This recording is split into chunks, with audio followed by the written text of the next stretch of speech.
எதிரிகளோட யானைப்படை தண்ணி குடிக்கிற குளத்துல சங்கு அட்டைகளை போட்டு அதுங்க யானை வாய் வழியா போய் மூளை அரிக்க வச்சு மதம் பிடிக்க வச்சு வீழ்த்துறது. ராத்திரியில நெருப்பா தகிக்கிற அந்த அனலி பூச்சிகளை கூட எதிரிகளை தாக்குற ஒரு ஆயுதமா பயன்படுத்துற பாரியோட புத்தி யுக்தி, இப்படி ஏகப்பட்ட விஷயங்களை அருமையா எழுதியிருக்காரு சு வெங்கடேசன் அவர்கள். இது ஒரு இன்ஃபர்மேஷன் யுகம். Information is wealth. அதனாலதான் 20 வயசுல இருந்து 30 வயசு வாசகர்களையும் இந்த வேள்பாரி நாவல் அதிகமா ஈர்த்திருக்கு.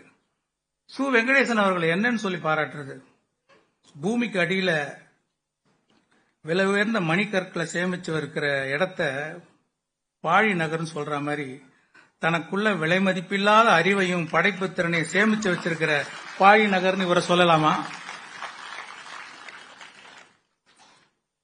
கல்கிக்கு ஒரு பொன்னியின் செல்வன் மாதிரி ஆனந்த விகடனுக்கு ஒரு வேள்பாரி. பொன்னியின் செல்வன் மாதிரி வேள்பாரியின் புகழ் இன்னும் 50 ஆண்டுகள் தாண்டி நிலைச்சு நிற்கும். அறம்னா என்ன, அறுக்கிறது தானே அப்படின்னு கேட்கிற காலகட்டம் இது.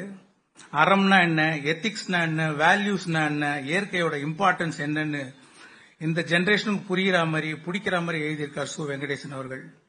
இது ஒரு பாட புத்தகமா பள்ளிகள்லயும் கல்லூரிகள்லயும் வைக்கணுங்கிறதா என்னுடைய எண்ணம்.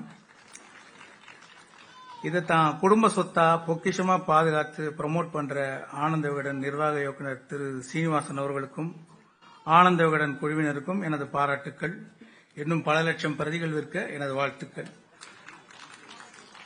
அற்புதமான ஓவியங்களை வரைஞ்ச மணியும் செல்வன் அவர்களுக்கும் எனது பாராட்டுகளும் வாழ்த்துக்களும். முதல்ல என்னோட கனவு படமா இருந்தது எந்திரன்.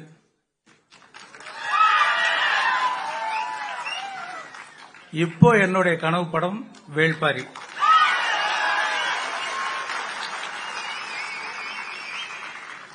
எப்போ ஒரு பெரிய படத்தை எடுத்தாலும் இது சந்திரலேகா மாதிரி பிரம்மாண்டமா இருக்குன்னு சொல்லுவாங்க.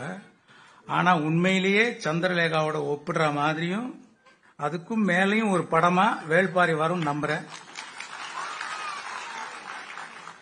எஸ் வாசனையா இருந்திருந்தாங்கன்னா அவங்களே இதை ப்ரொடியூஸ் பண்ணிருப்பாங்கன்னு நினைக்கிறேன்.